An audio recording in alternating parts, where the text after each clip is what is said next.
আব্দুল কাদের মোল্লা যেদিন ওনাকে ফাঁসি দেওয়া হয়, জামাত নেতা, তো আমার মনে হচ্ছিল যে একজন মানুষ, তাকে কোনো অপরাধ ছাড়া জুডিশিয়াল কিলিংয়ের মাধ্যমে ফাঁসি দেওয়া হচ্ছে, এবং তার ছেলেরা, তার মেয়ে, তার পরিবার কিভাবে একটা ফাইল নিয়ে একা। তো পরের দিন ওনাকে যখন ফাঁসি দেওয়া হলো, এবং পরে জানলাম ওনার ঢাকার বাসায়ও হামলা করা হলো, এবং ওনার বাচ্চাদেরকেও সেটা দেখতে দেওয়া হলো না।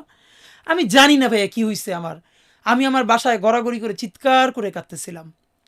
আমি কোনোদিন আব্দুল কাদের মোল্লাকে দেখি নাই, যে আমাদের কোনো বড় নেতা তো দূরের কথা, শিবিরের কোনো বড় মানুষের সাথে আমার কোনোদিন আলাপ হয় নাই, শুধু আমার ডিপার্টমেন্টে যারা করতো তাদের সাথে। আমি চিৎকার করে গড়াগড়ি করে কাঁদতেছিলাম। আমার মনে হইতেছিল যে আমার অতি পরিচিত একজন মানুষ, যে মাজলুম, তারে আমাদের সামনে বসে, এইখানে আমার বাসার পাশে কোর্ট, আমার বাসা রামপুরা, এই এখান থেকে এত কাছে, তারে ফাঁসি দেওয়া হইলো কোটি কোটি মানুষের সামনে, আমরা দেখতেছি, কিন্তু কেউ কিছু বলতে পারতেছে না। আমি এটা নিতে না পারি, আমার মনে আছে আমি গড়াগড়ি করে শব্দ করে কাঁদতেছিলাম। কিন্তু ভয়াবহ অভিজ্ঞতা হলো, আমার বোনও তখন কাঁদতেছিল, কিন্তু সে এসে আমার মুখ চেপে ধরছে।